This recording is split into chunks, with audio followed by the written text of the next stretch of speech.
the California Outcome Assessment Coordinator Hubs, otherwise known as coaches. I'm Amanda Tainter, the coaches president. I'm joined by our founding director, Yarek Yanio, and Enrique Haggerty. If you guys want to introduce yourselves. Good morning, Yarek Yanio, Santa Ana College School of Continuing Education, and I'm happy to see everyone here. Good morning, everyone. Welcome, everyone. My name is Enrique Haggerty. I am the SLO coordinator for Fresno City College, located in the Central Valley, and sister of Amanda College, Really College.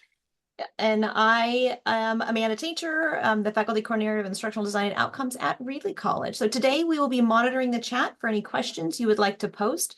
Today's presentation will also be posted on the coaches website with all of our other previous presentations and useful resources. We'll put the link in shortly as well. Yarek, did you want to introduce Christina? Yes, absolutely. So we have a pleasure of welcoming Christina Supe, and I will let her introduce herself. But I tell you, the discussion is just looking very, very, very promising. We are certainly excited to have the advocating for significant human authorship in writing and equity. Combining those two topics is very, very, very timely. This is an exploding and ever-changing aspect of our lives in higher education. So, Christina, thank you very much for agreeing to present for us, for sharing your wisdom on the topic. Welcome, and please, let's get the discussion started. Thank you so much. Yes, I'm Christina Supe. I have worked in the area of writing for approximately the past 25 years. I've been in education about 29. My original intent in education was not to end up as a writing consultant. I was a classroom teacher. I am bilingual, and so I was able to be hired on an emergency credential in the mid-90s. And I spent my early career in Long Beach Unified, and then I spent some time in Anaheim City School District. And as time progressed, I ended up working for the Orange County Department of Education in teaching CLAD preparation test classes. So if you're of that era, you know what CLAD test prep was. It was not part of our credential, and so we went back and took a test. And my liaison at the Orange County Department of Education said, "Hey, I would like to talk with you about how you teach your students to write. Could you help me? Could I just hire you when you're off track?" And I said, "That sounds fantastic. Sure, let's do this." So I started working with schools and districts in the area of writing, specifically in working with teachers, teaching teachers how to teach writing. And very quickly, I got quite busy. I've since figured out that in our credential programs, there's not a lot of emphasis on writing. There's an emphasis on reading, and that writing is more or less left to the expertise, if you will, of the teacher. And so as time has progressed, our organization has morphed and changed, as you would expect. So in this new era of AI and writing, I probably did what a lot of people did it first with this. My answer originally to, is this going to affect your business? Business at this point being an online writing support system for students. I couldn't fathom that 2 years ago. I said, no, it's going to read what students write, and no way. And then out came ChatGPT. And for a while, I just didn't really recognize or want to recognize, I think, perhaps what was happening. And about 9 months ago, I really started to dig into it professionally, to look at what I should expect in terms of what teachers are going to need from me, what students are going to need, how I'm going to need to adjust. And it is overwhelming. It really is overwhelming. I've spent some time investigating this. So this is not all of just my ideas. I went to DC a few weeks ago to attend a center on AI policy event that specifically looked at AI in education. The conversation was as expected. I would say more as expected than I would hoped. So as expected, meaning it's talking about regulation of AI. Is AI good for education? That ship has very much sailed. AI is in education. It is already in our students' worlds, and they're telling us that. This isn't a mystery. So when the conversation was just stuck in regulations, allowable use, I really then at that point realized, this has to be a conversation that we really need to get started, specifically as it pertains to literacy, and then a direct correlation to writing and AI, as the AI guidelines, if you will, talk about responsible use, but none of them address significant human authorship, which is really what we're going to spend a lot of time on talking about today. What is that? Why is it important that we have a policy on this? And then ultimately, how do we navigate that? How do we manage that? So we are going to be talking equity, because this is, if you're being honest, this is the biggest equity issue we have faced in education, I would say, for me in my career in 29 years. The access to literacy, what literacy means, who's going to be prepared, how they're going to be prepared. Does it matter? This is what I heard at the policy event in DC. If you are in a good school, or if you have a cutting edge superintendent, or a teacher who is interested in this, you will have access. And if you don't, you won't. And that, therefore, is a major equity issue. If we are going to acknowledge, if we're going to acknowledge that AI is as powerful of a literacy component as reading and writing has historically been, it is absolutely playing lottery with the options that kids have. That's unacceptable. If we're going to really consider AI and its access like we considered literacy, reading, and writing, then we are going to have a plan for this. We cannot leave this up to chance. So we're going to be talking about ways that we can advocate for a significant human authorship policy, how you can get this conversation started, and more importantly, how you can even just address it within your own scope initially. So you are, let's see here, sorry, folks. We're going to talk first and foremost about the historical context of literacy. There is no way that we can have this conversation and not address literacy in history. So we will start there. We will then look at reimagining and recreating in our minds what a writer is. What is a writer? I mean, we're having all of these discussions about writing and writers. We really need to dig into the concept of a writer. We will then talk about significant human authorship and how it protects writers. And then ultimately, we'll look at what this means in an instructional setting. If I know all of this, how do I approach AI in writing within the context of class, a course, a district, whatever your case may be. All right, so you will, in fact, I am a good old-fashioned paper pencil girl. Nothing's going to change me. I have a paper calendar, in fact. So you're going to need some paper and pencil for this. We're going to start old school. And we're also going to use the chat quite a bit today. So I have some help from Ms. Amanda here, who's going to make sure I don't miss questions. So put your questions in the chat, put your comments in the chat. The more you chat, the better I chat. I don't want to be lonely over here. All right. So we are going to start by writing these two statements on your paper anywhere. Nobody's going to see this. So you're going to write literacy is access, and access is fill in the blank. Fill in the blank. Let's start with just one word. Once you have those two statements filled in, if you could please go to the chat and put your word that you put in the blank. I'm going to give you about 2 minutes. I say 2 minutes, but I probably mean a minute in Italian time. Sorry.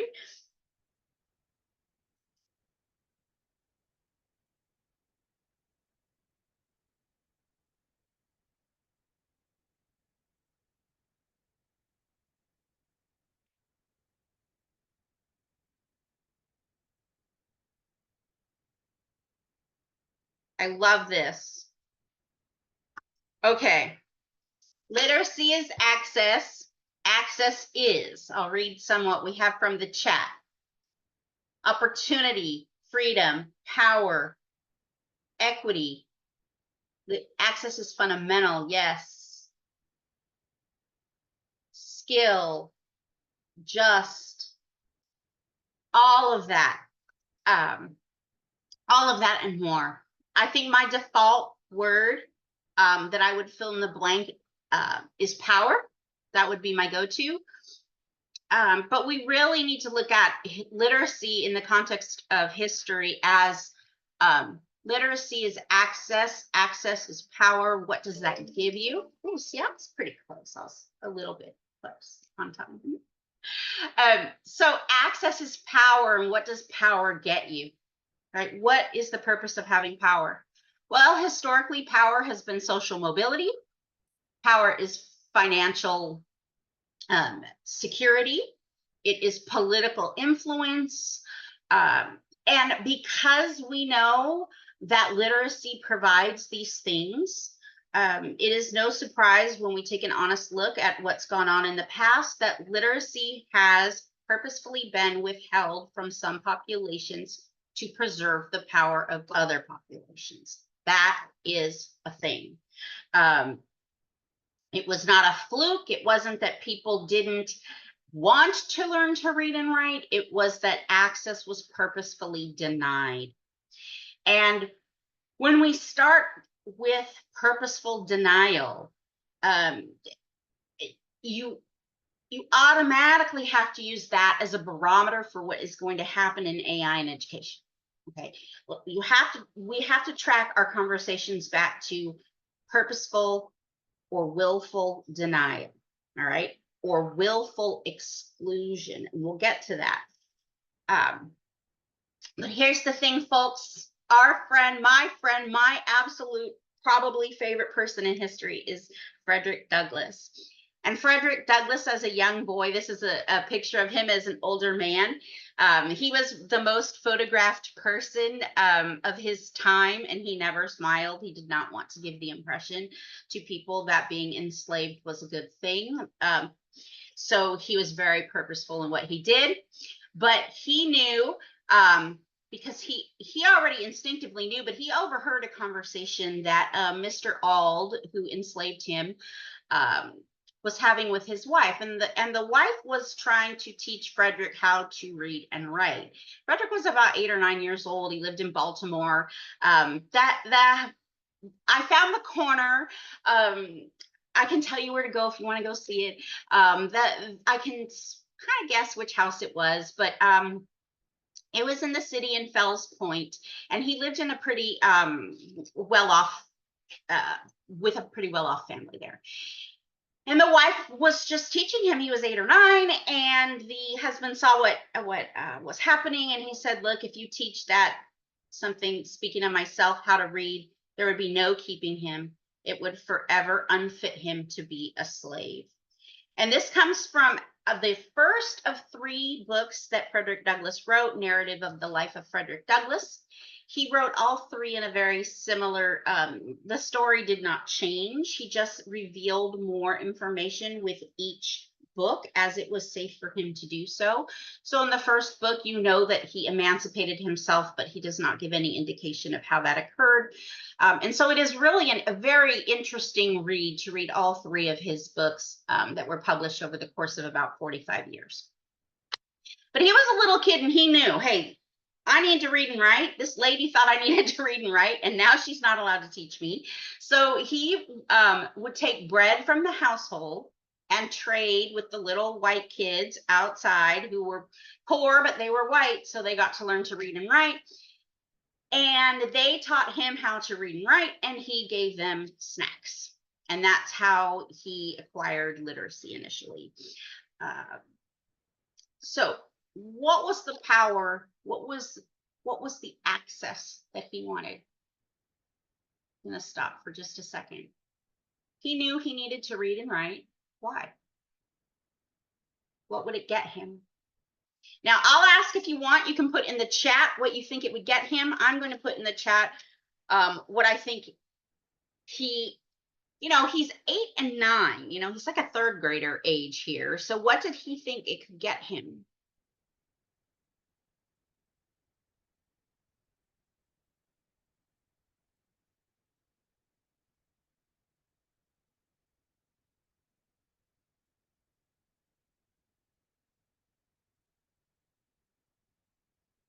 Yeah, I think we're all on the same page here.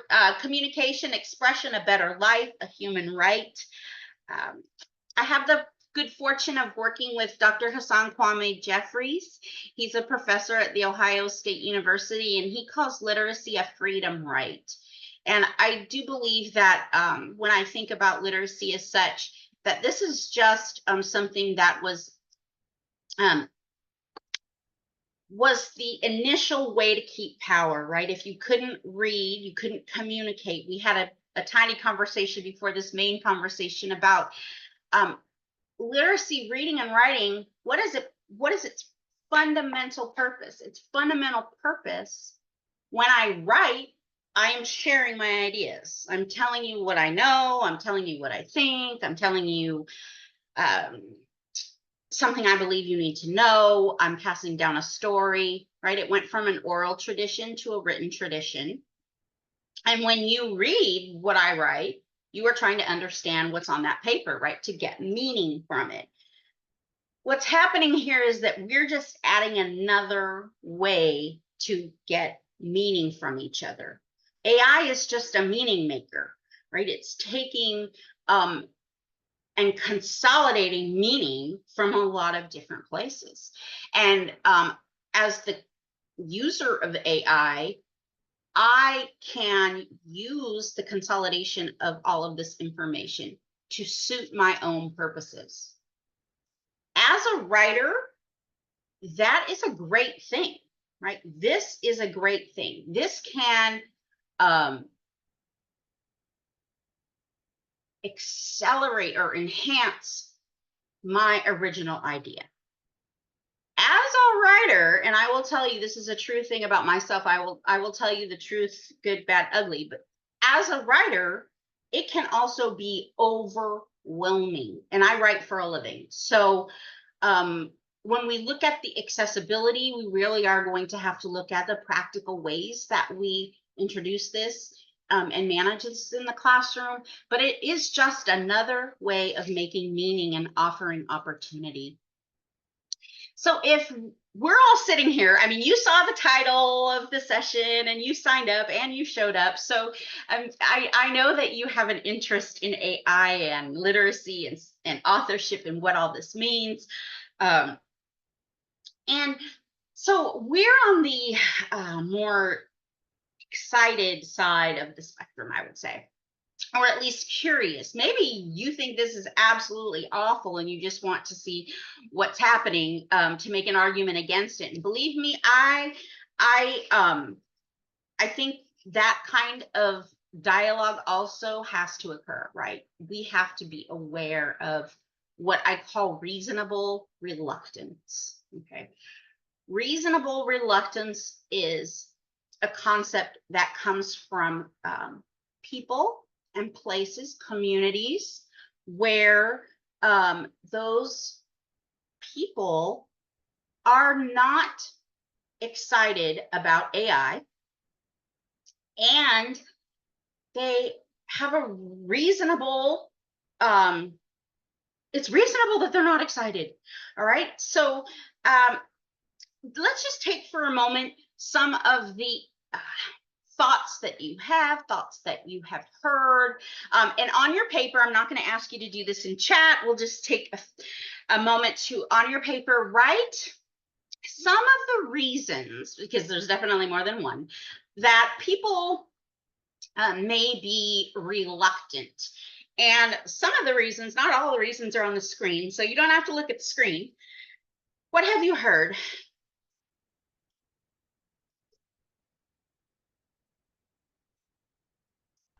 And this could be in general in life or in a classroom setting, like in greater society or in the classroom. What might be a reason that somebody's reluctant?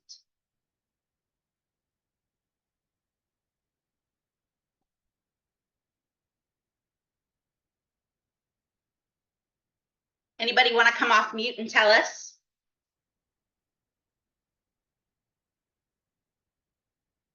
Hello? Hello? Hi, Sure. I'm Zachary Williams from Trident Technical College in Charleston, South Carolina. How are you all? Hi. Thanks for coming. Yeah, thank you for having me. I think one of the things that I'm kind of drawn to regarding the conversation around AI that I've kind of seen bandied about, but kind of talked about maybe less frequently than it maybe should, is this concept of cognitive outsourcing. The fact that we are basically taking the act of communicating with ambition, integrity, and sort of intention, and kind of boiling that down to like a simple prompting. And again, like just sort of, I guess, condensing these things into kind of feedback loops that we can do digitally rather than mentally, which is, I know if that sounds kind of highfalutin, but it's definitely a concern that I have as a teacher of rhetoric and literature. And I understand the application certainly for something like a mathematics classroom and the sciences, and especially medical schools and things like that. But as a humanities person, it's always pretty frightening to see people taking these types of shortcuts. And, that's just sort of kind of the entire discourse that we have, unfortunately. That's a perfect addition to our list, sir. Thank you very much. That's absolutely 100% true. Anybody else? A different argument, maybe in general, in society, in the communities you serve, maybe? Anything else? Christina, could I just follow up with to Zach's comments? Zach, if you don't mind, you use the term shortcut, and it's not necessarily in a good way. Like, what do you mean by that? Well, it's tied to the idea of cognitive outsourcing rather than Yes, developing yes. the critical thinking skills through your own experience with a text. You outsource that to the large language model, and then sort of maybe you synthesize it in a reasonable way, or perhaps even a productive or constructive way. But I think that in many cases, in my experience, basically in the absence of close reading and having something to say themselves, they'll just sort of prompt in those ways. And again, this isn't like sort of like, I don't think that this is true across the board or even necessarily a negative thing, but it is sort of different from how we traditionally approach teaching critical thinking, rhetoric, things of that nature. That big T word is a big part of it, of course. But I think that the thing that's kind of frightening and frustrating is that I do think that certain types of curriculum especially invite these types of practices in ways that might actually hinder students rather than enable them to kind of work in these ways in the future. Absolutely. Excellent. Thank you. Thank you very much for the clarification. Thank you. Yes, it definitely limits knowledge and growth. It's outsourcing intellectual property, right? Giving away thoughts. I've heard just in community-wide conversations that things along loss of jobs, transformation of jobs, those types of things as well. Safety issues, all kinds of things. And so there are some reasons that for reluctance, right? A reasonable reluctance. When we look at literacy, I mentioned this already, so we'll go into some of the basics, but historically, literacy was withheld, it was punished, teachers were punished, students were punished. after Brown versus Board of Education, desegregation of schools was still an issue. And with that desegregation came a change in the approach to instruction of some of our historically marginalized populations. And what happened was that education didn't necessarily improve by the desegregation. And even about a month ago, Common Sense Media put out a document. Digital Promise also put out a document about a week before that shows that students who are acquiring language are 3 times, or it's 60% of the time that a student who is acquiring language is flagged as having cheated or used AI by a detector. It's incorrect. 60% of the time it's incorrect flagging. And that Black students specifically are 3 times more likely to be flagged for cheating using the same tool as others. Okay. So we know that this process of here's a tool and we want to use this, and I'm going to have to take that sentence back. It's really not a matter of of whether we want this to occur or this not to occur. Okay, this is occurring, right? This is already happening. Our best approach, I think, right now is to say, how do we navigate this in an academic way? Okay, so we know students have the tools. It was something like 70% of all students who were asked 3 months after the launch of ChatGPT in November 22 had already used it to write an essay. You know, they're like, my teacher, it's really not something that even as an instructor we have control over because of the accessibility of technology. So we look at how we're approaching this, right? We're approaching this with a vocabulary and a mindset of you're doing something wrong if you're using AI. Okay, here's where it gets really I'm a words girl, all right? A paper, pencil, words girl. And I'm telling you, the words matter, right? They carry meaning. And so let's look at the language surrounding AI, and we'll talk about, we're going to shift primarily into language surrounding AI and writing. Detect. We have detectors. We have detectives who look for bad things happening out, you know, who follow up on crime. Monitor. You can also wear an ankle monitor, right? Suppose. Track. We can track you. How do we track you? How are we tracking with AI? We're tracking if you copied and pasted, right? We can look at that. Surveillance, right? Surveillance being externally watching. We suspect that you were cheating, right? None of these words have a positive connotation, right? When we apply them to AI in writing, we are setting the tone for how AI in writing is approached. And so when we have these conversations that detectors don't work and such, it really can't be a surprise.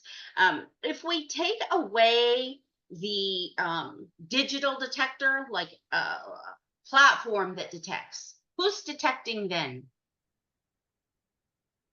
Is anyone detecting? Does anyone want to come off mute and tell us who they think is detecting? If we take away all AI platform detectors, okay, you don't have to come off mute. Oh, there's Mr. Williams. Yes, the instructor. The teachers, right? Yeah, the teachers. Yeah. So there's always a detector. Okay. Now, where we start to have issue with this is that there's always a detector. We've seen this happening with students. You don't have to spend too much time looking at the news to see that somebody is looking for proof of use of AI. And in that case, we aren't being exclusive to just students. The way that Yadek and I originally connected was over a conversation on LinkedIn about an educator who was having an unacceptable issue, basically, of being accused of using, and I say accused, but accused of using AI in a resources page when there was no policy in place nor any mention of AI, and it was actually done by the person herself. Okay, there was no use of AI. And so the person who suspected that there was AI then ultimately made the decision that that article or that that submission was disqualified. There are so many things wrong with that. There are just so many things wrong with that. We cannot be looking for use of something in a punitive way if no policy exists. That is dangerous. That's dangerous to writers. So you may not think right now that you have a need for a significant human authorship policy, but everybody has a need for a significant authorship policy because it protects writers, all writers in your organization. It doesn't just protect students, it protects people applying for jobs in your organization. This is a human resources issue. This is an issue for college application essays. This is an issue for scholarship essays. Anytime someone is expected to produce text and submit it for evaluation, it produces that issue of, did you write it? Did you get help? Does that disqualify you? What is allowable?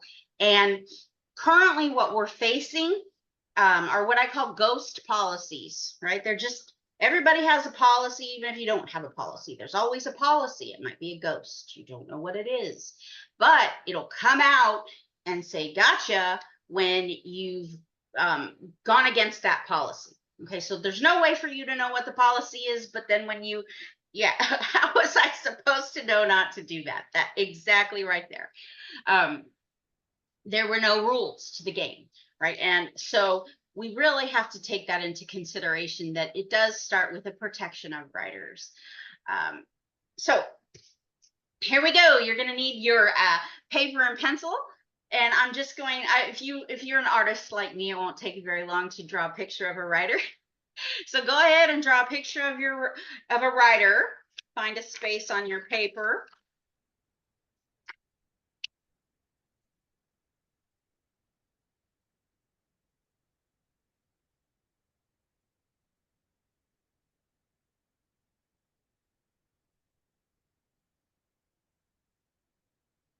Okay. There's my writer. He's happy. My writer loves writing. Has a pencil, old school. Okay. So if we're going to have a policy about significant human authorship, we need to start with the words we're using. The words matter. So we're talking about writers. What did you draw a picture of? You can just put a word in the chat if anyone wants to come off mute. I'm going to put person with a pencil and a smile because he loves writing. All right.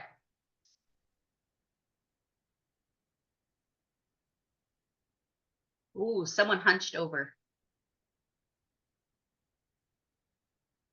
You must be an artist, Miss Amanda. My interpretation of the stick figure is that they're hunched over. It would definitely require a narrative to understand what was going on in that picture. But okay. So did anybody, and I will ask you to come off mute here if you did anybody put something other than a person as their picture of a writer? Anybody? That's okay. I wasn't expecting that you did. I was just gonna be, all right. I used a computer. Oh, nice. Okay. Did you put a person at the computer?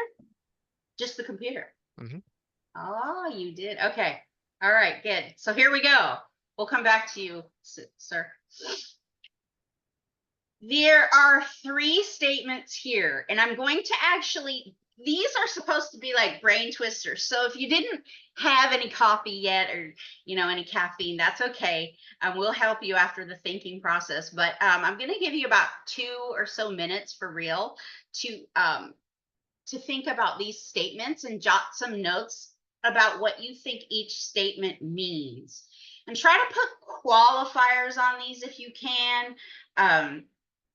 Meaning, what did you mean by a writer in this case? What did you mean by an author? You can draw little pictures. And you should know that the last statement has 2 explanations. Okay. So I'll give you 2 minutes. I'm going to put 2 minutes on the timer. This is a wonderful time too if you need to run to the restroom. We call that tinkle time over here.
Okay, just shy of 2 minutes.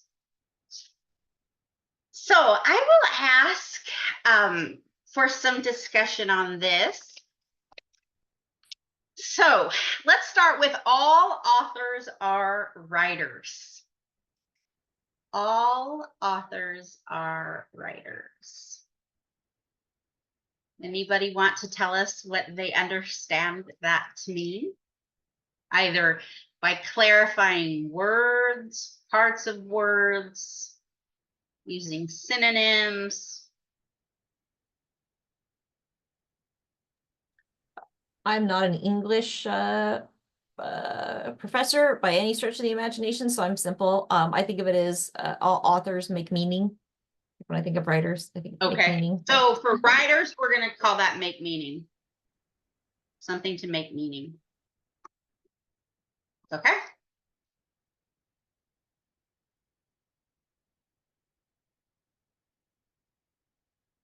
I see all authors engage in the act of writing. Okay, so creating, I think if we said writing, we'll be creating print. And then the next comment actually goes along with that. What about someone, I love this. What about someone who has speech only and is recording their words, not writing them? Ooh. So here's, Yarek, here's the lightning. This is the lightning part of the conversation. So writing, what is our purpose? To give meaning, right? So that question right there, somebody who is speech only and recording their words, is that writing? It goes with the same question that I've heard for years. If somebody reads a book or listens to a book on the audio version, is that reading?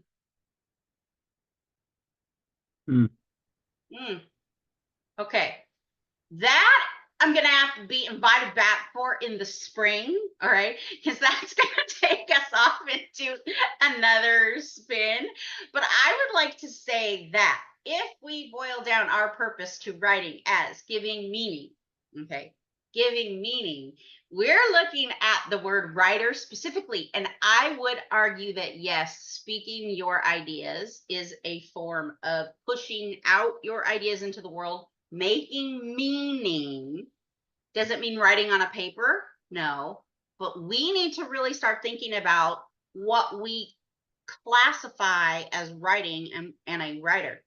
Right? That's what this conversation is all about. I love that one. Thank you. And no, I did not pay Ms. Graves to put that in the in the comments. The Mr. purpose Natural of, Double yes, the Advocate. purpose of writing is to give meaning. It's the difference between an author and an illustrator. Yes.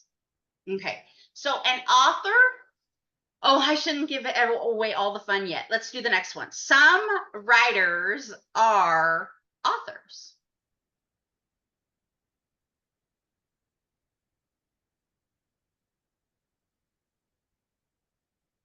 Not all writers are authors, only some writers. Okay, I'm just going to go on to the next one. Some writers are not authors. Why not? Okay. I love this. We have to start with author, the meaning of author, and the way that you will hear author when we get just in a moment into copyright and protection of authorship, what that means. An author is a human. Okay. An author is a human, and an author creates original text. Okay. So all humans that, I'm going to start here, right? All humans that create original text are writers. We'll go good old fashioned thumb up if you agree. Yay. Even if I can't see you, put your thumb up. Okay. Next one. Some writers are authors. Here's where it gets dicey. Some writers are humans that create original text. Now,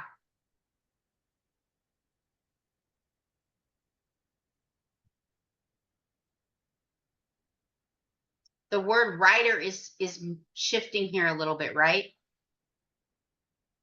If some writers are humans that create original text, that means that some writers are not humans that create original text. Okay, somewhere on your paper, write that down. Some writers are not, and we're going to take out author and we're going to put are not humans that create original text.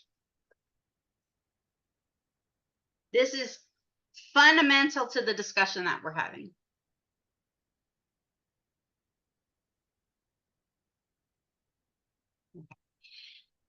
Now, we need to look at the words. I've taught writing at every level, but I taught elementary, and when I taught upper elementary, we spent a lot of time looking at Greek and Latin roots that carry meaning, because that is fundamental to understanding language and ideas. So we're going to look at writer, the word writer, and we're going to redefine that for what we're talking about here today. So if you would like to make a little grid on your paper somewhere, if you are a thinking maps person, you can make a tree map, whatever graphic organizer you like. But we're going to look at the word writer, because I challenge you today, if you just ask a few different people what they think a writer is, you're going to get a wide range of ideas. We do not all mean the same thing. And that's why we're having a discussion or a need for this conversation, because what we thought of as a writer is changing. A writer is a person who engages in the process of writing. Yes, you're a writer if you spend your time writing. Okay, so we're going to start with the suffix "er." So go ahead and put what your definition of the suffix "er" would be. I know what I taught it as. What is your understanding of it?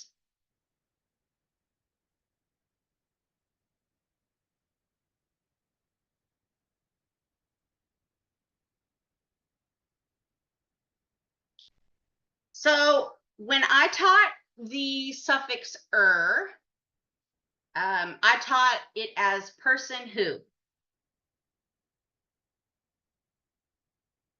So teacher, person who teaches. I always taught it as person who. I did not teach it as anything else. When I look up now, I get person who or thing that. Oh, okay. So when I had my little picture here of my writer, I was correct in person who writes or person who, and if I wanted to drill down to write, right, because that's going to carry meaning as well, how would I clarify that? Puts words on a paper. That's probably where I would go with write. But that carries meaning as well. So person who puts words on a paper. That was my limited definition of a writer. Person who puts words on a paper. Well, now look. Now I have a problem, right? We all have a problem. I hate to be the bearer of the bad news, but now we have tools that can put words on a paper, right? A thing that puts words on a paper. So writer, we're having a different conversation now. Who's the writer? Is the writer the tool that put the words on the paper? Or is the writer the holder of the ideas? Is the writer the planner of the composition? I love what somebody said earlier about offloading, mental offloading. Okay. If I have the idea, can I subcontract ChatGPT? I'm all about subcontracting. Can I subcontract ChatGPT to help me? Is that within fair game? And what keeps me as the writer? Yes, I'm looking here.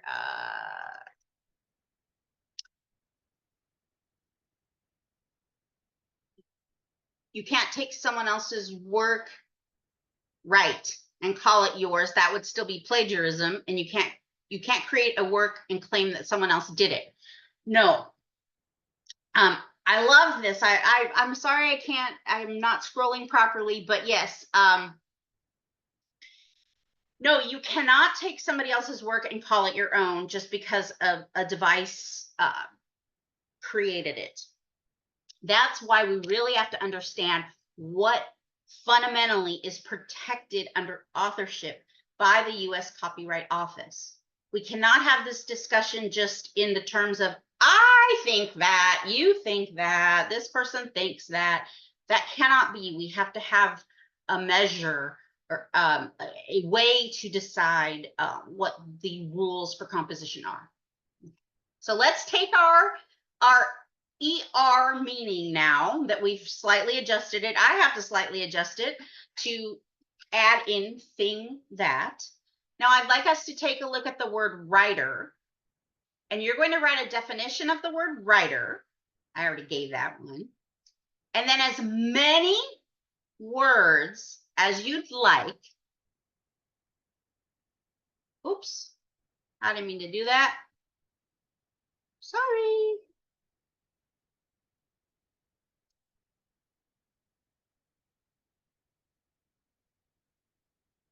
Oh, I didn't show you this, that's why. Right, so a person who or a thing that. So before you make your list, I don't want you to forget thing that. Okay, so you're going to put words that use the word writer, knowing that it can be person who or thing that. Person who or thing that includes the word writer. I'll get ourselves back on pretty screen here. There we go. Okay, so make a list of as many as you can.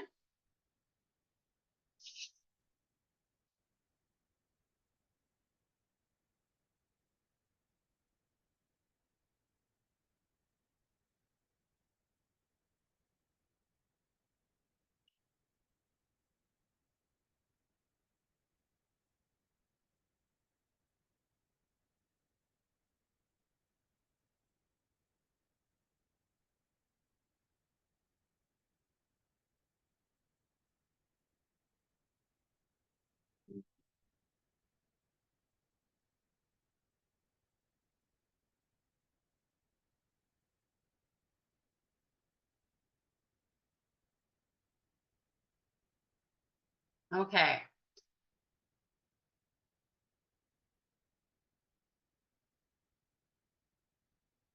I'm not ignoring the question in the chat regarding owning the rights to the words as an author, because I'd like to get us into the copyright law for that. We will talk about that in just a second. I do want to point out though, if you look at your list and just draw a little stick figure or put a P for person and a T for thing on your list of words that include writer. I made a pretty big list. I had songwriter, copywriter, but I did have typewriter. Okay, and typewriter, the mental picture that I have is a typewriter, like a physical typewriter, like the good old fashioned class of '93 typewriter. Not a person, right? But when I think of copywriter, I think of a person. So there's just a mental, what do I go to? Skywriter, like an airplane that writes in the sky. Okay, those were the only two things that I had on my list. Okay, so generally I'm thinking of a person who writes, even though I know that it can be a thing that writes for the sake of this discussion. Finally, we're going to go to the last column. Is there anybody, before we move on, who has anything else that was not a person that writes? Other than typewriter, skywriter?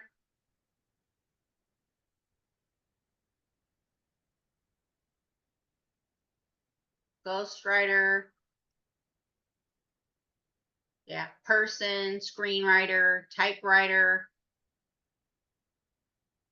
So when we, the basis of this conversation comes down to a reimagination of what a writer is and what constitutes writing and how do we navigate that. Because I should speak for myself. I am used to considering a writer as a person, and it is very challenging for me to consider a writer as a thing that can seemingly operate without a person. Now, yes, we can talk about prompting and such, and I share the same concerns as Zachary with at what point does the thinking stop, right? Am I just this masterful prompt creator and I'm not even writing? Okay. But really, when I look at the word writing, it helps me decide. So let's take a look at writing tasks. A writing task is going to be anything that you do that requires writing. Okay. So I'm going to give you 1 minute. Christina, sorry, Yeah. could I ask a question? Please do. Yes. Sorry. So I think you're bringing here an important consideration that you think of a writer as a person, and it's true. Historically, we just didn't have a choice, right? You either consulted somebody who is going to write something for you. The concept of the ghostwriting, right? It's just that it seems here that there is yet another aspect to it. So when it comes to ghostwriting, to write a book with a ghostwriter, and then you put your name and say it's mine. Nothing illegal about this. You just pay them money. And it costs, I mean, I don't know, but I know that, let's just say, presidents or billionaires, they pop up a book every 6 months and it's just fine. Nobody questions that. As a professor at the community college, I can't afford $50,000 to dole out to somebody to do to write a book for me. But then there is this AI thing where I kind of like seemingly, I mean, if I were to put my mind to it, who knows? I could probably come up with a book over a long weekend, let's say, right? Using the AI tool. It's just that the difference is that, first of all, I'm not supposed to be, forwarding in a text where I use AI. Many publishers scoff at that. And then another thing is that I am doing it completely for free. And I just wonder where this discussion is taking us, right? In a sense that, okay, there is the whole realm of our reality when it comes to what it means to be a writer. Because again, you're absolutely right. I'm just so happy you started the discussion with the question of, how is it that students of color that are perceived using AI? I am English as a second language speaker. So wait a minute here. When I create the text using my own paper and pencil, right? Are you really after my grammatical mistakes to point out inefficiencies or inaccuracies in my writing? Or are you really interested in what I have to say? And I think that's the part that I'm really struggling immensely here when you're discussing these things, because again, our world is shifting just so very quickly. And I just wonder if many of those reactions that we have are really exhibitions or showcasing of power struggle between what it means to have access to writing and guarding it, and you as a learner, or again, a person who obviously does not write English as good as I do, kind of like, is reflective of what it is that's happening in our society. And again, it's sort of like a, let's just say, rich Western world society, right? We are not talking here about students who are perhaps in other countries whose voices we never heard from before the advent of AI. Just my comment on it. So thank you for the opportunity. Absolutely. And I would definitely like to address ghostwriting, because that is a really comparable concept, right? Where I'm taking credit for something that I did not generate myself. I think most distinctively, now I'm going to talk from personal experience. I am in the process of ghostwriting for someone. I am not I've been paid 0 cents. So it's not necessarily a lucrative business, but I'm writing for someone whose name will ultimately go on the story of his life. And the difference between a ghostwriter and AI would be that I, as the writer, am still a human. Okay. So I'm not outsourcing the mental labor of writing. Okay. So the process that we go through is that this person tells me a segment of his life. I take the notes. I take on the persona of that fellow. And then I write in his voice, but I'm a human. Okay. And so I'm still writing in a human manner, right? I'm not generating text from prompts. I'm using my notes. So once it's outsourced to me, the human, I go about the writing process in the same way that I always have. Sure, there's some slight variation, but it's really just in voice and in the story that I'm telling. When we outsource to AI, we are then not, I know, yeah, I don't generally get paid very much. Nothing yet. I'll get back to you on that. But when we look at AI as an outsource, we're actually not outsourcing then to a person, right? We're outsourcing to a thing that has the ability to consolidate from many, many, many, many places of information. So it is not the same process, right? So I would say that when we look at ghostwriting is simply me saying, hey, if you can use my writing skills to put your book out and have all the credit, all the glory, and I will just, take whatever you're going to pay me and go about my way and never disclose that. So it is still a human writer. I would say that there is still authorship involved in that process. The authorship being me, I'm the author, but that person is taking credit. They're putting their name on the book. When I'm working on a second project that is newer, and my writing partner sent me a whole okay, we're going to co-write this book. All right. She sent me a whole bunch of information, and it appeared to be all generated from AI, right? And the thought process was, hey, like you just said, we can get this done in a flash. This will take very much time. AI can do it all. And I was thinking, well, let me see what AI wrote. And here's where I told you I would tell you all the truths. I looked at all of this, and I'm a writer, and I was overwhelmed. Okay. I don't know what the prompts were. Some of it sounded like me. So there was some places where it said assumption of use and reasonable reluctance, and I knew that was from me. But it was elaborated and expanded, and it came to me in this done version, which I think is what we're talking about, right? When students just completely outsource the creation of the composition, and they get a done version, and they say, here you go, I wrote this, or this is mine. I can tell you with certainty that the document that I had that, yes, had my ideas, but did not have any of my words, it kept my meaning, but it was not my words. Right. And so I, as a human author, would not use that text. Okay. Yes, please, sir. Go ahead. But doing words have meanings? It Pardon me? it kept you meaning, right? But not your words, right? But Yeah. words have meanings. It kept the concept, like there was an entire chapter on reasonable reluctance, but it wasn't the way specifically that I would have explained it. Was it true? Yes. Right. So as a person who's going to ultimately, so we didn't get to this quite yet, but when we look at writing tasks, and I'm just going to jump us there because we're already there. There are two types of writing tasks.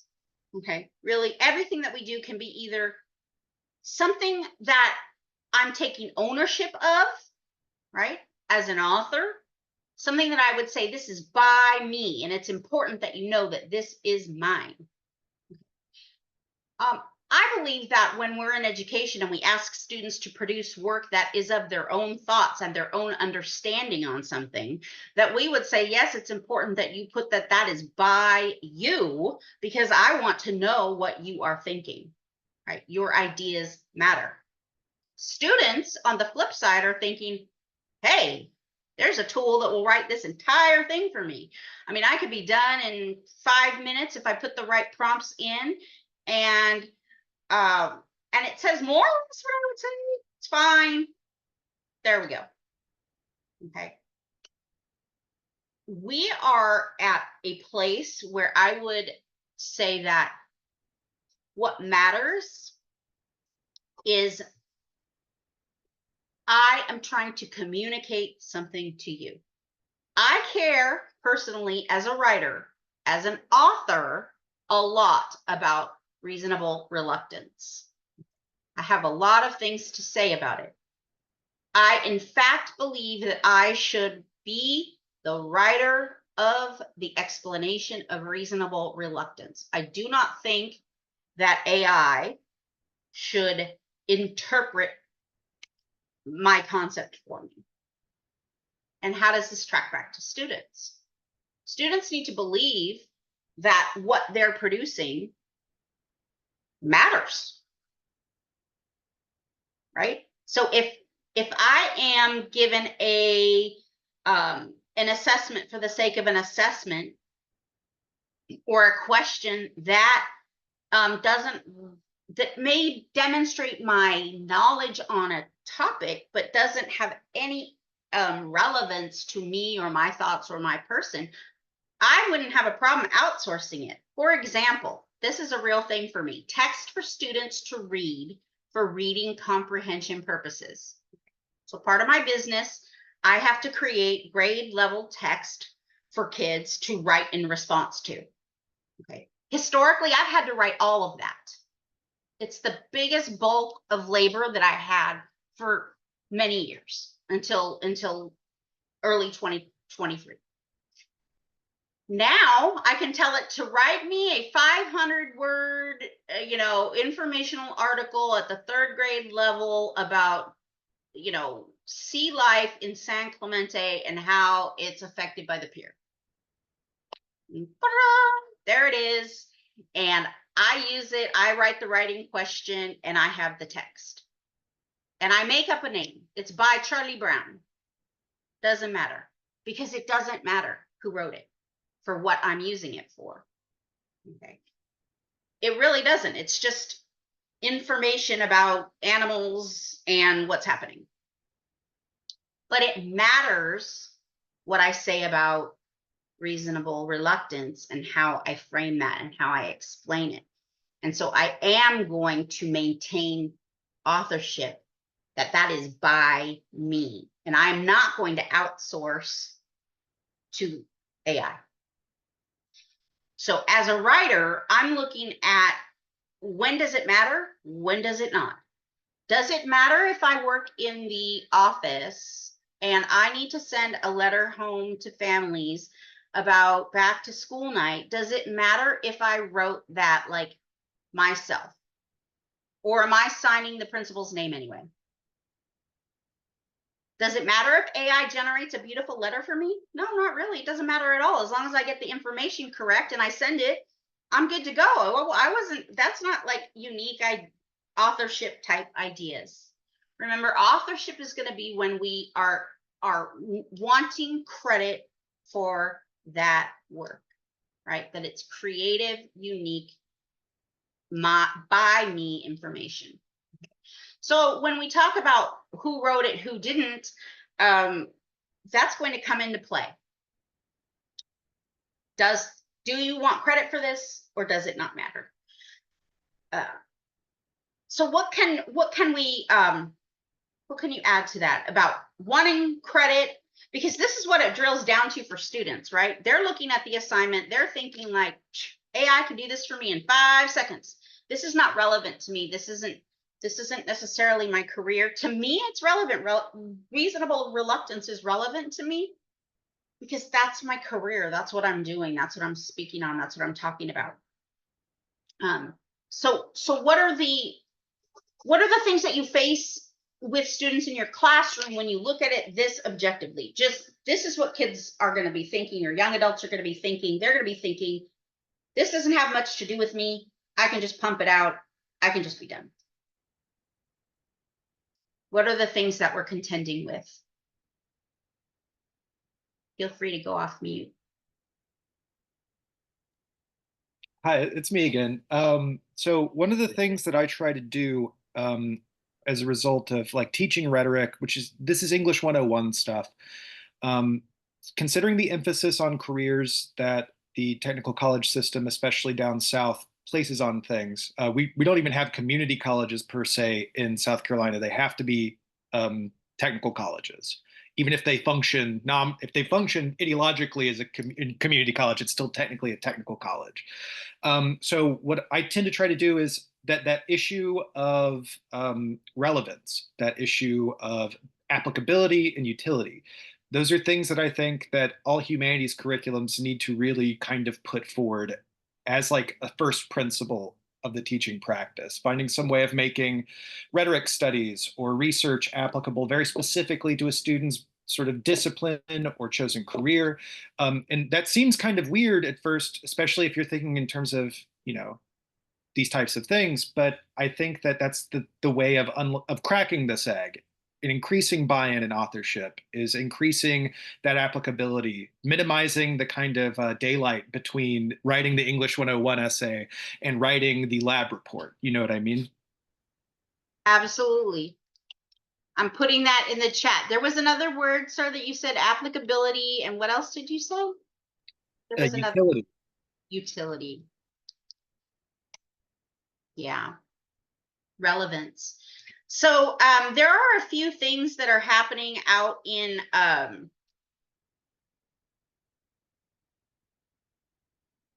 the world to avoid this possible perfect storm, if you will, of availability of technology and student readiness and willingness and what we need done, and the ways that we've historically done that in school.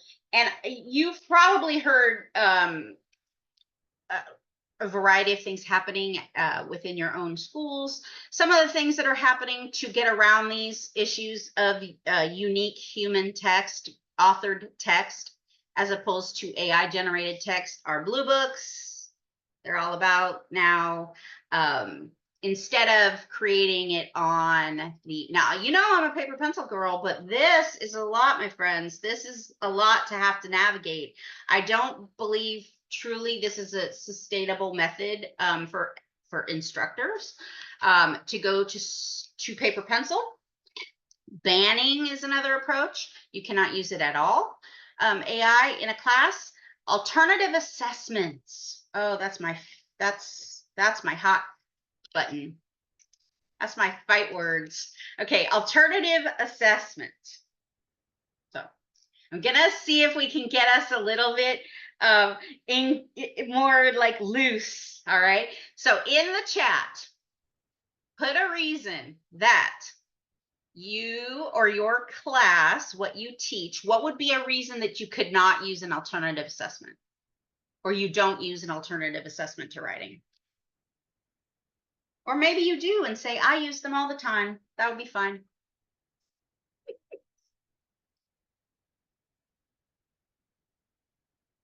But I know some of you are going to have an answer.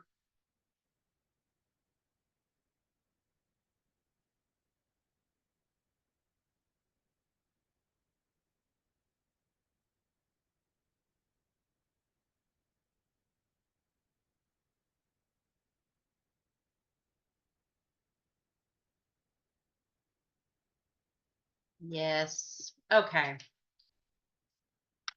Let's just go with the basics.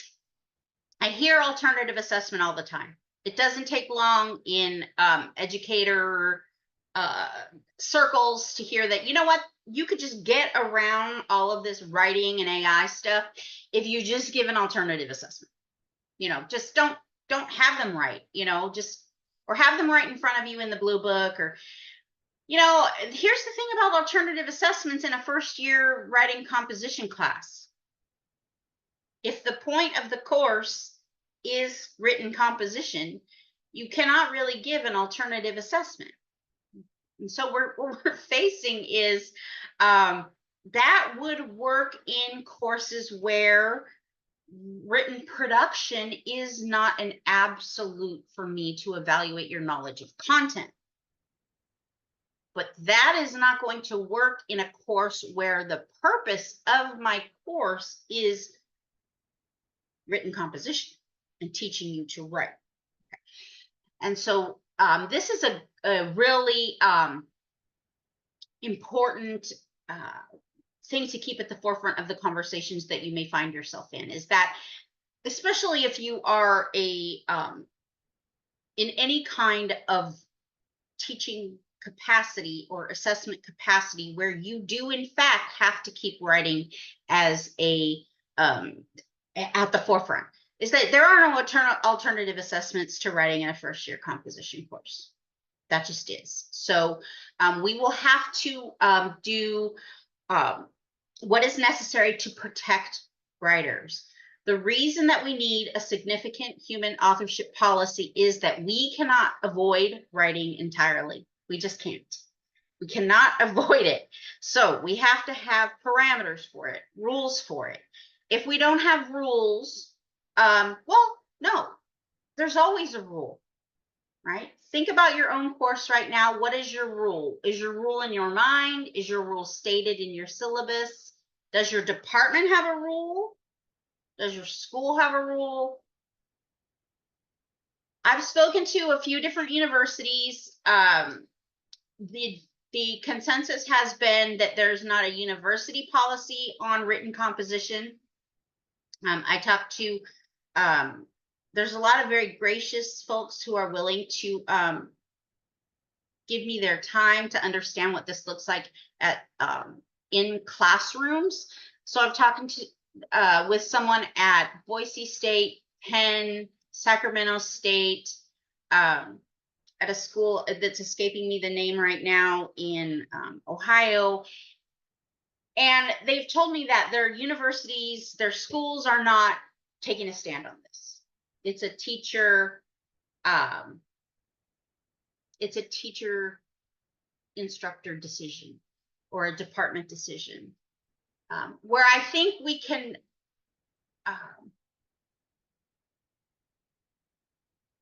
I'm just reading. I'm trying to read and talk. I can't do it.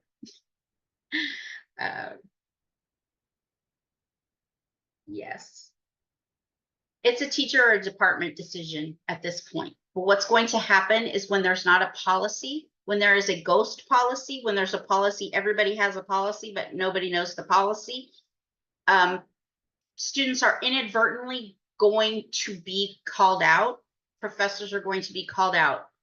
Job applicants are going to be called out. This is going to happen. It's happening. It's happening, and some folks are using legal measures to bring it to the attention of others. And what it boils down to is that policies, proactive policies, will protect writers. They will protect all writers in your organization. Having a policy that everyone understands is the first step. So if you do not have a significant human authorship policy, meaning what is allowable, what is acceptable, what do you expect from your human writers, your students, and what they are allowed to use, then there is going to be some trouble on the horizon. So we're going to get into legal things. We've kind of dabbled in it a bit, but what is the meaning of significant human authorship? Well, prior to March of 2023, anything that the U.S. Copyright Office received that had any use of AI was not able to be copyrighted. Okay. And so that was a pretty clear line. You used AI, no copyright. So you were taking from information that you secured from a lot of different means, much of which we cannot track or trace because of the way that the models are trained. Their sources are not disclosed. So as a result, if you use AI at all, you can't get copyright protection. Yes, sir. But Christina, is that statement true though? No, that's not standing for Exactly. anymore. So it's, you know what I mean? Yeah, so as of March 2023, that was the rule. In March 2023, the US Copyright Office changed our world, in my opinion, right? Because no longer can we say AI is not allowable, because AI is in fact allowable, right? Works made with AI are allowable. Copyright is for humans, okay? It is stated as such.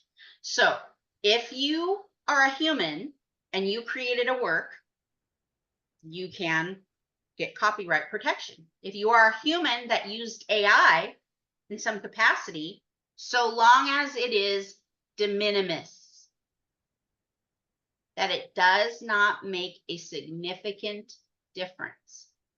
Now, if you think I'm being vague, it is because this is how it's worded, and it's not me being vague. It's the language of what the Copyright Office is following right now.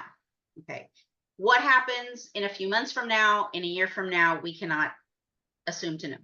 But right now, if you use AI and it is a de minimis use of AI, not significantly important, you can be granted copyright. That's a massive change from March of 2023. Why? It's access and equity, right?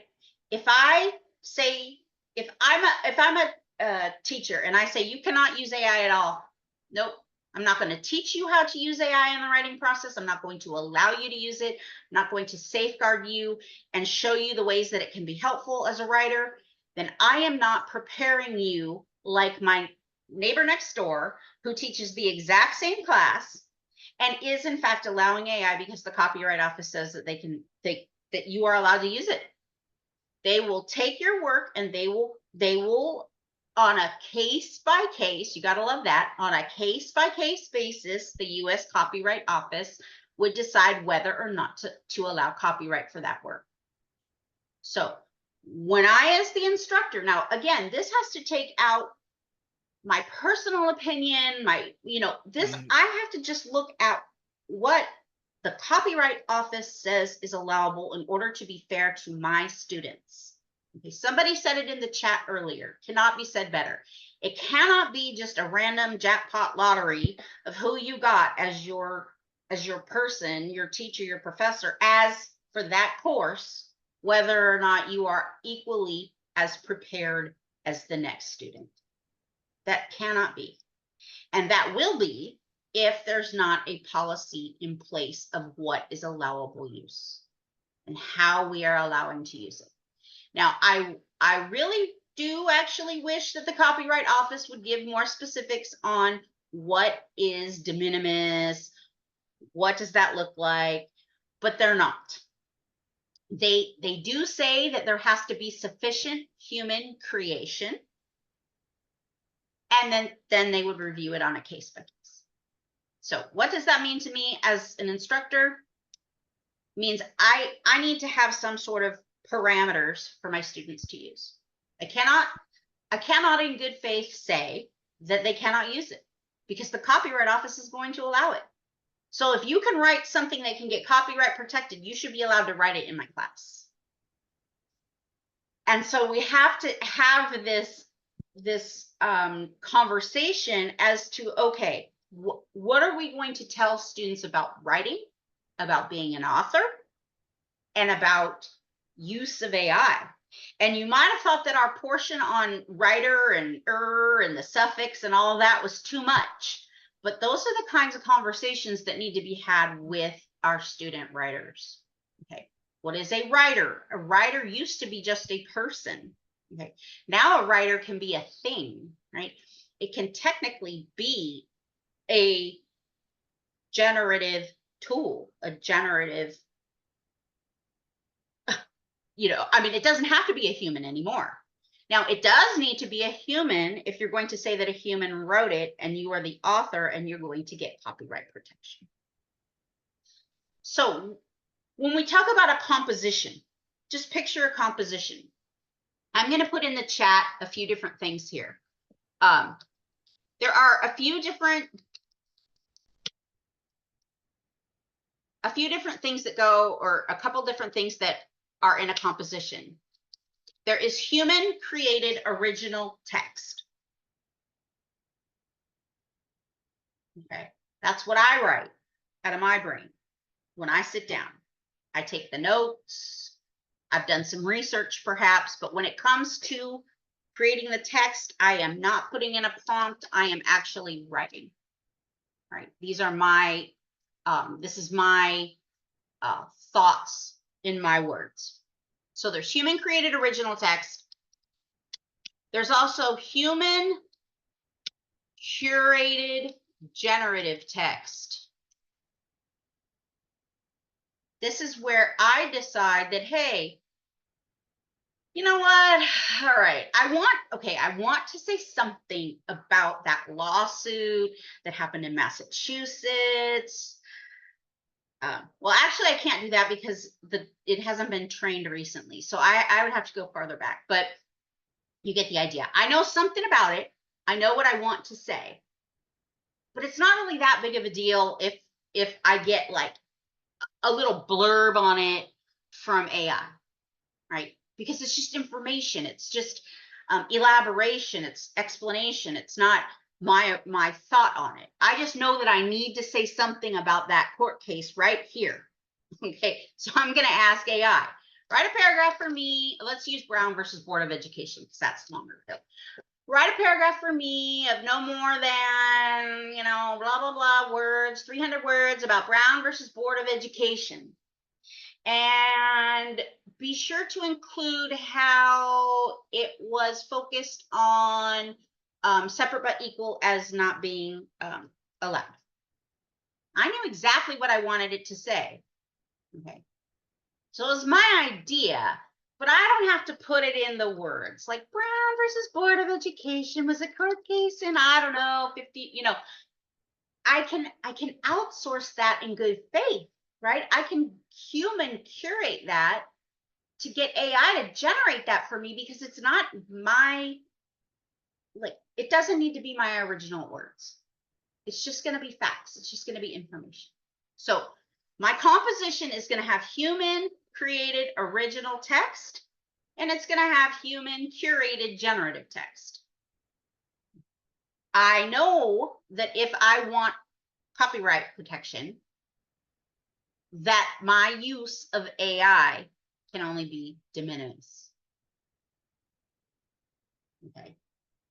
So because I'm writing this book and I want copyright protection, okay, I could not use the pages and pages that my co-author partner sent me because it was all AI generated.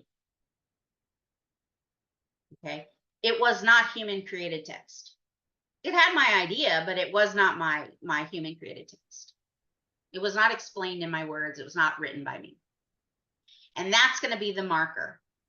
Now, Chris, yeah, Chris, go for ahead, please. example, I mean, I'm not having a hard time. I'm just trying to give an example. The human created original text. If I say the sky is blue, right? That came out of my mind, right?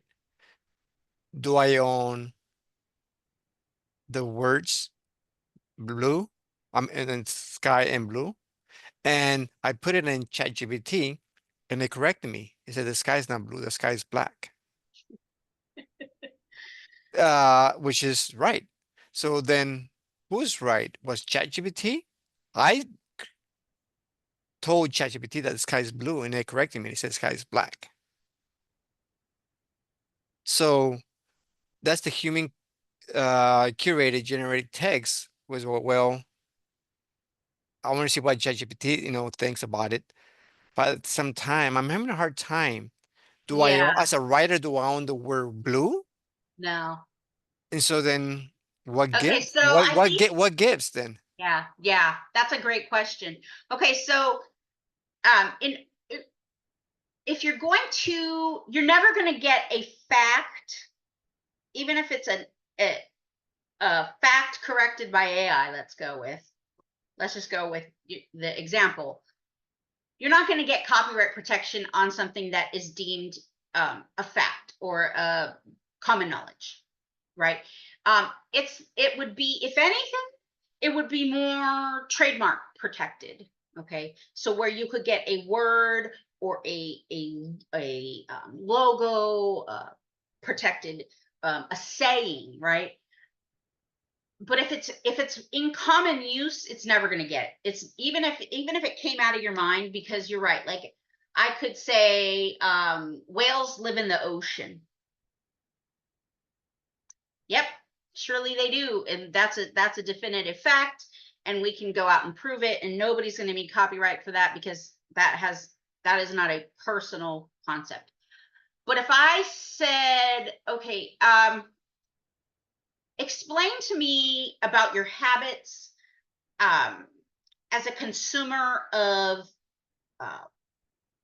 water, and tell me about what you do and how you consume it and what you might be able to do to better protect animals that are in the ocean.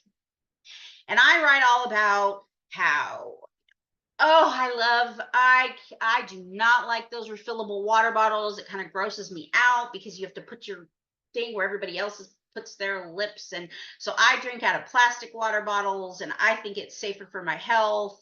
It's probably not good for the animals in the ocean, and I've learned some things in class, and I'm telling you about my experience and my thoughts, my interpretation of what I know about water and protecting animals and what you've taught me. Then that is human created, right? Those are my thoughts on a matter. Now, whether I would actually, ever go to the U.S. Copyright Office on it is kind of irrelevant. Copyright happens at the point of creation. So even if you don't put copyright on your personal works, they are considered copyright if they are uniquely yours. Okay, so that's a baseline. So we're talking about where you believe, like if somebody suddenly said,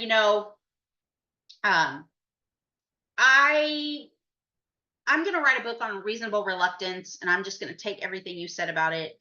And I said, you know what? I wrote that first, and here's where I wrote it. That might be where I need the Copyright Office support, right? But on something that is human created, it's going to have to be something that isn't common use or common knowledge. I think where we start to see how this impacts our students is that if you ask me to create a written response to a question that every other person in my class is going to have the same response to, there's no human creation needed there. And so the necessity of me producing original text has been eliminated, because I can just have GPT do it. If it's something that everybody else already knows and has no direct connection. I don't know if that specifically hits all the marks, but it isn't going to be common knowledge that's going to be able to be protected. So if you write a biography or an autobiography, let's say you write your autobiography or a memoir, that's going to be human creation, right? Even if within it, I want to put a description of my hometown, and I say, you know what, I can have AI give me a couple of paragraphs of description of the location, right? That's de minimis use, but keeping authorship, right? Because I know that if I tell it to write about my life, it can't do that, right? AI cannot take human experience, human understanding of a particular topic. Alrighty, folks, I'm gonna get us to the next step, just so that I make sure that we chat about this. There's a lot to digest here, and I feel like we're feeling it. There's a lot to consider. and I really do want to, before we go into instructional approach and how this applies, I do want to remind you that this is a shift in what we think of as a writer and what we are and are not going to allow in terms of outsourcing to a writer or to an external writing tool, I should say. You may have heard the term co-writer or what people want to call this AI that's helping you write. And it really does make us look at what is a writer and what am I not willing to give up? And that's what it was for me. Do you think, there's a part of me, I'm going to tell you the truth. There's a part of me that was like, hey, this book is done, right? I can just put my name on it and be like, here you go. It pretty much talked about reasonable reluctance, okay. And it talked about assumption of use. And, it kind of sounded like me, but not exactly, but good enough. Good enough. And then I had to really think about this. I'm a writer. Like, I am an author. I cannot accept okay as something that I'm going to put my name on. I'm not doing it. Now, am I going to use AI in parts in that book? Absolutely. Am I going to acknowledge that it is that there is significant human authorship? Absolutely. But I'm not going to deny myself something that exists that can be helpful to me. But I'm absolutely not going to put my name on something that AI just wrote, because somebody's going to say that's garbage and I thought you were a good writer. And I can tell that's AI, you didn't do it. And to me, I'm not willing to put my name on something that doesn't represent me as a writer, as an author.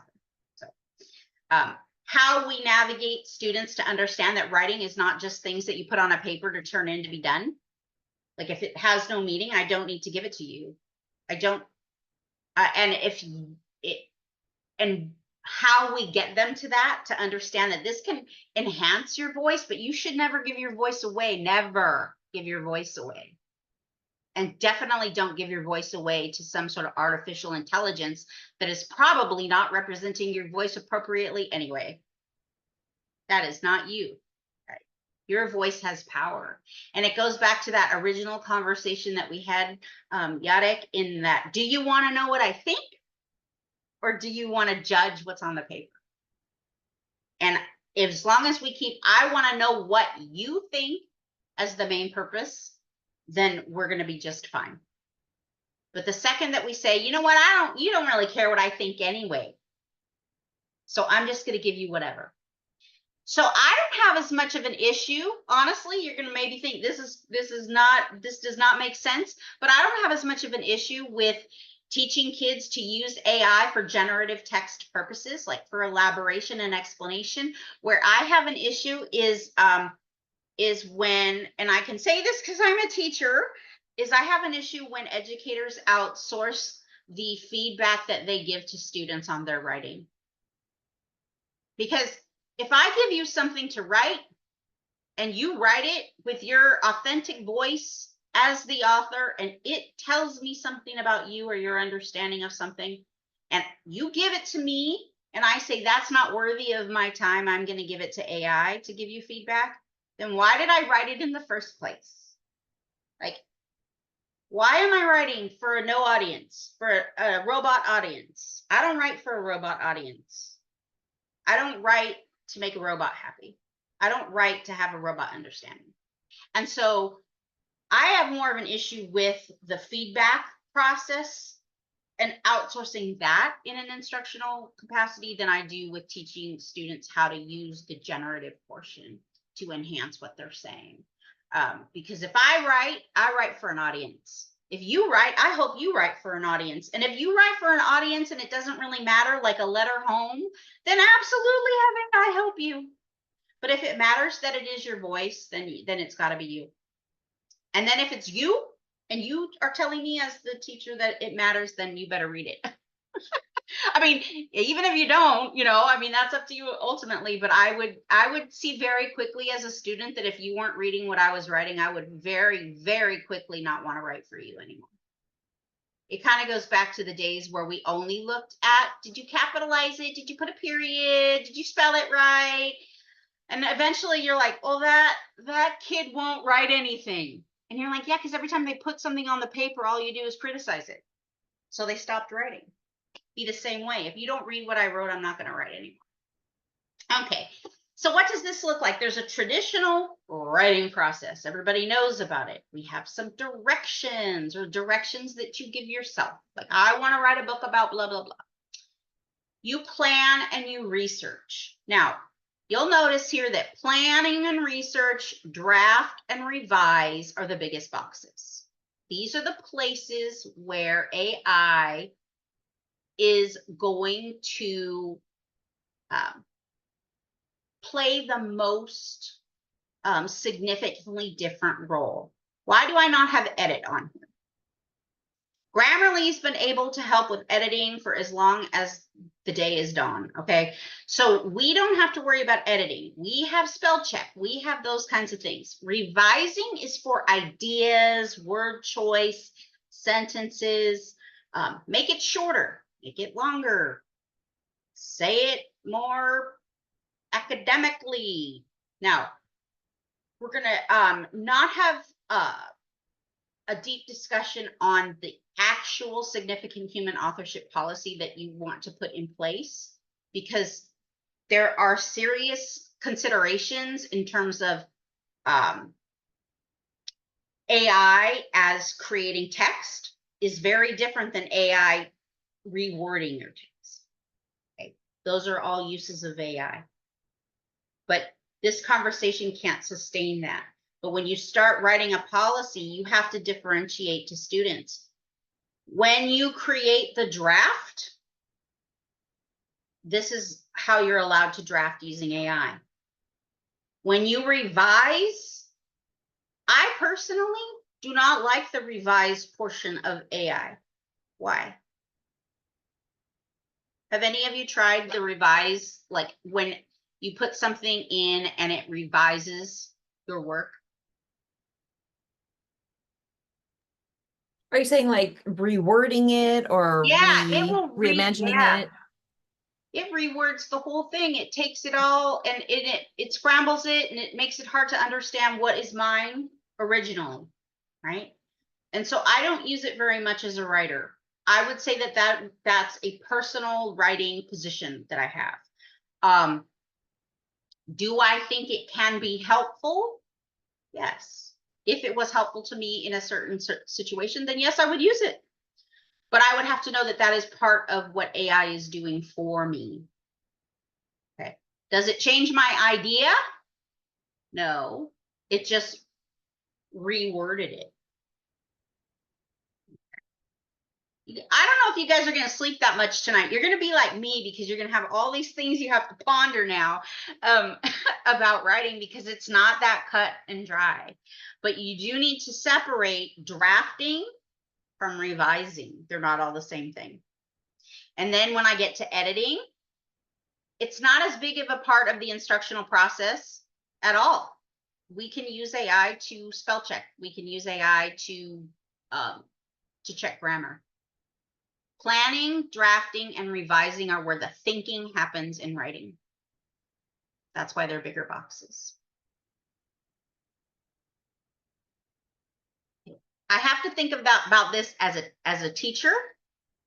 What are my traditional methods of teaching this? How can I use AI? And then I want to show you my my work here so that you can see what I'm talking about. So I took the writing process and I started with how I've taught this.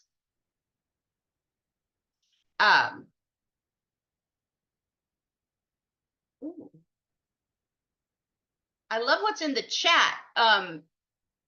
Telling it to bold anything that it changes. I've never told it to bold anything it changes. I like that. Yeah, giving you advice. Yeah, don't rewrite. I punched something in once and just hit enter and it rewrote the whole thing without me asking, and that was really troubling. So yes, I don't like knowing what it didn't change either. Absolutely. And Christina, I don't know if you saw Mark's question right there, or if Mark, it was kind of more rhetorical, but he asked, what about the students who asks AI, write about Death of a Salesman and American Dream and copies and pastes within a few minor tweaks? And I apologize, Mark, that probably had to do with one specific comment. So hopefully, Christina, Yeah, you are tracking. No, thank you. I didn't see that. I didn't. I would say that's not human authored text. I think that's an example of the original question must have been something. If the question I'm answering was write about Death of a Salesman and the American Dream with no follow-up, or no connection to prior knowledge or connection to previous learning or connection to yourself, then that's the kind of, I think that's what I would expect in response, is something very generic. Whereas if I said, write about, if I put a caveat in there that AI can't know about me, write about Death of a Salesman and connect it to another work that has a similar theme that you've read. Well, it doesn't know what else I've read. AI does not know what else I've read.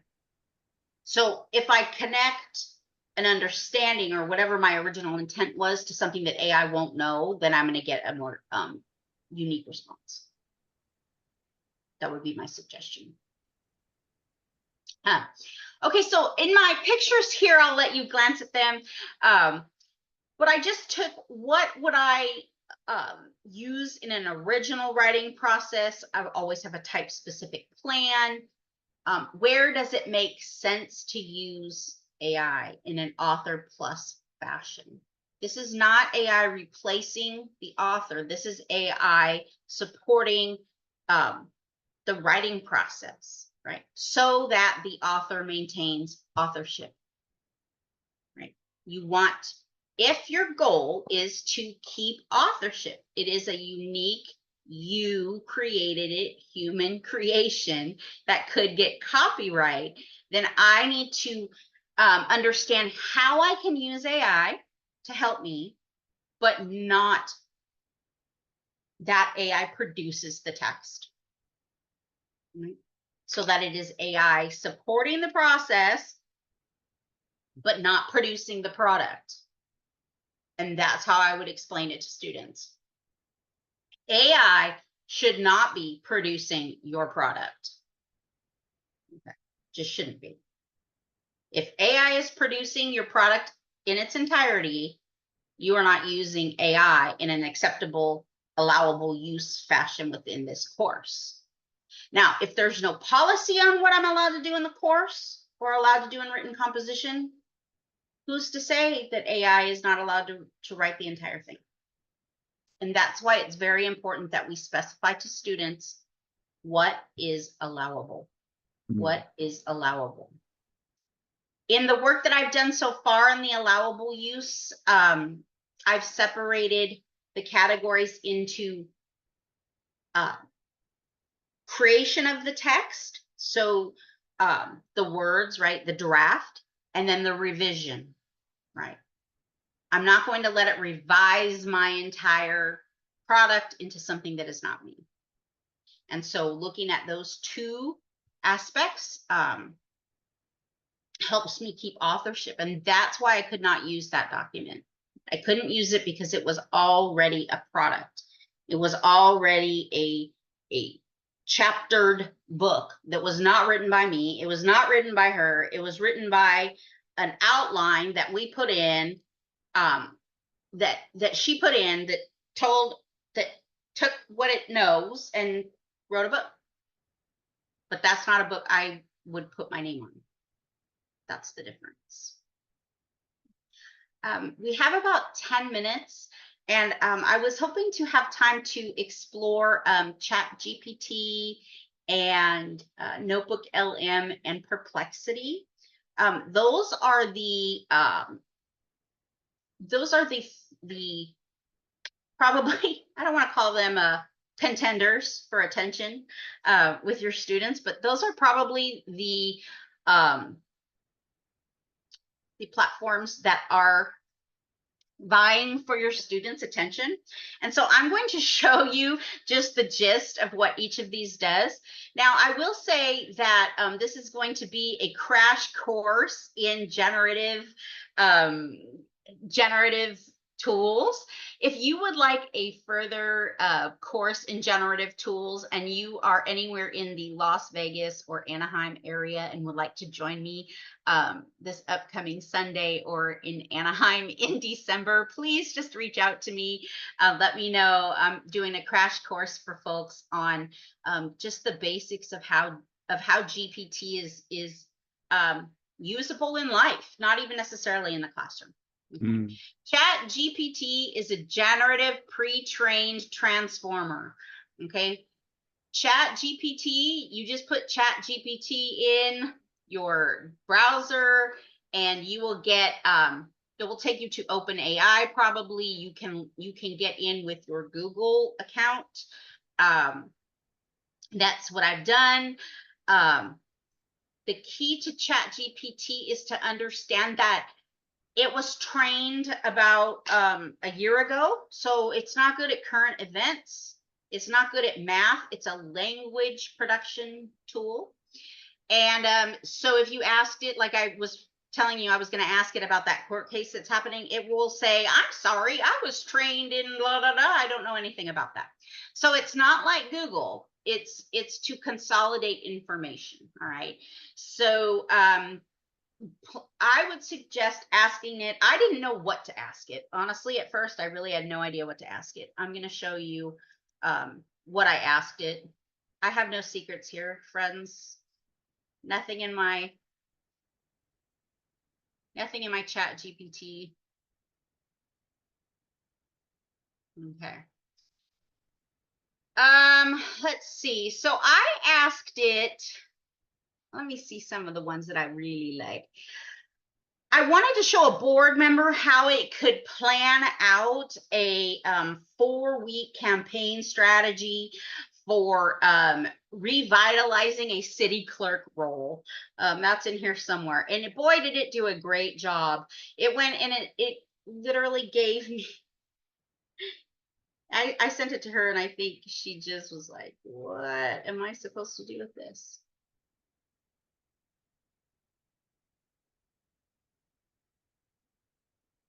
Oh, here we go.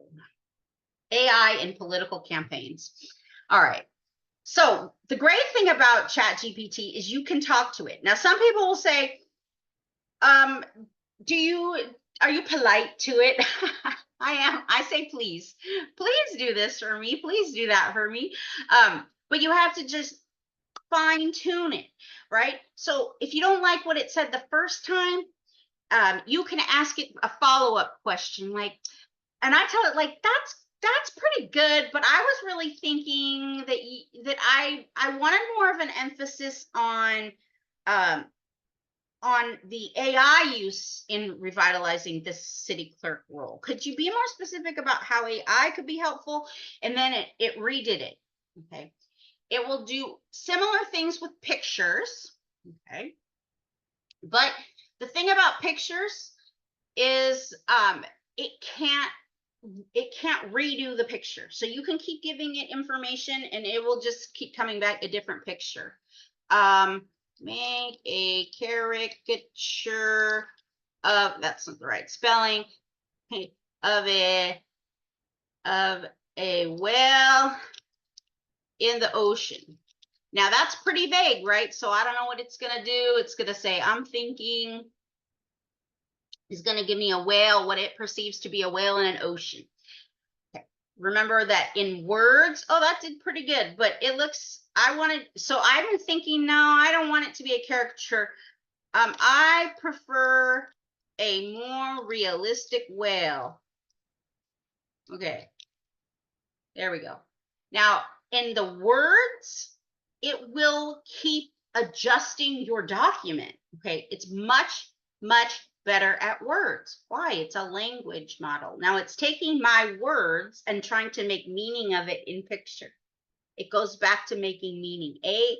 Generative AI in terms of language models is going to make meaning out of your words. Okay, so there, it gave me a more realistic looking whale.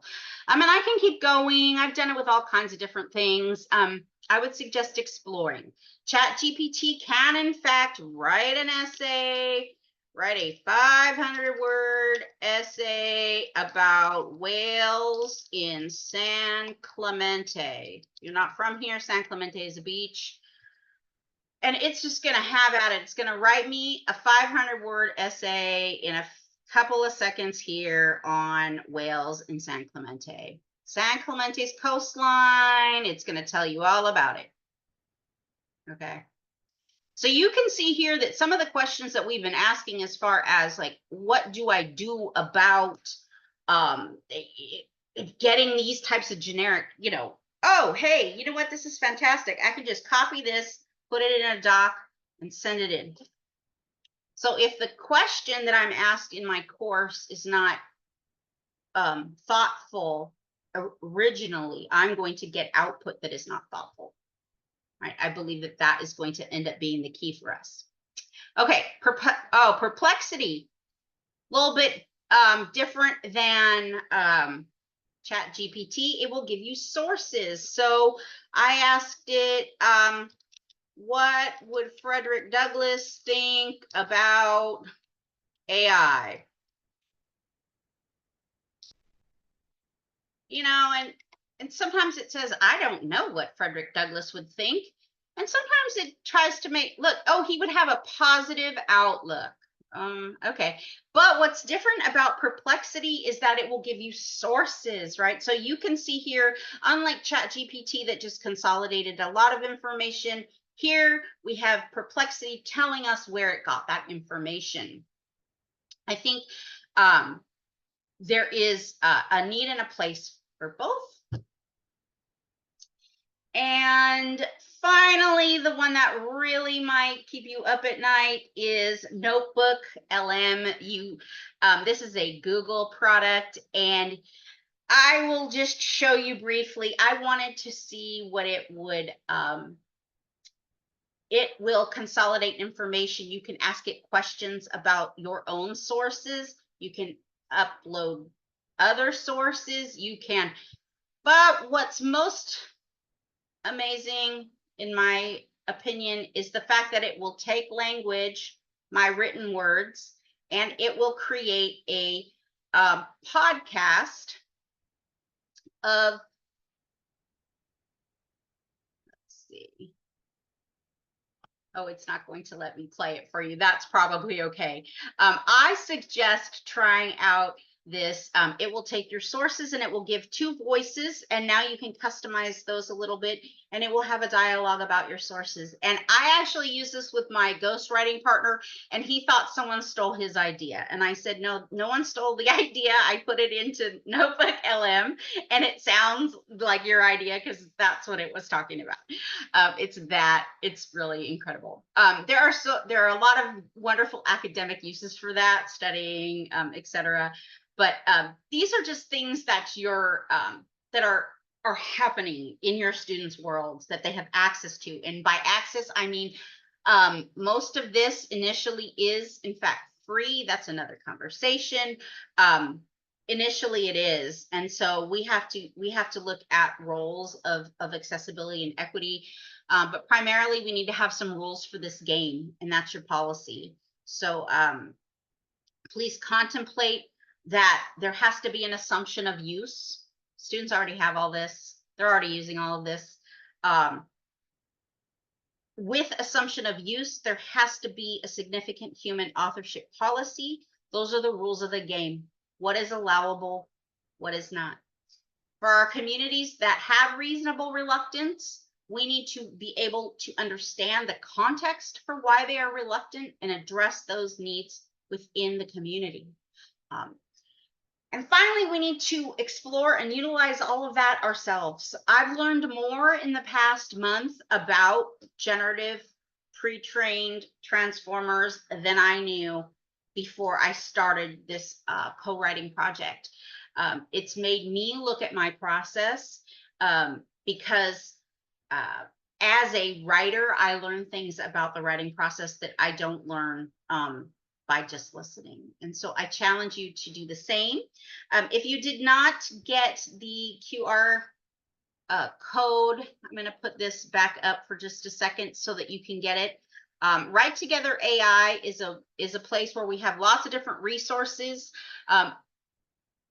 We start with policy, 4 phases: policy, protocol or procedures, professional development, and finally platform for helping manage. We're not anywhere near a platform conversation here. We're in a policy conversation because we have to have roles before we can use those tools in our classroom. Thank you so very much for your time. If you want to email me later today so that I have contact information for you, I do have upcoming events and such, and can run things like this for your own organization. But thank you very much for having me, and to the team who brought me in. I appreciate you. It's been a pleasure. Thank you. Thank you, Christina. Lots of great things.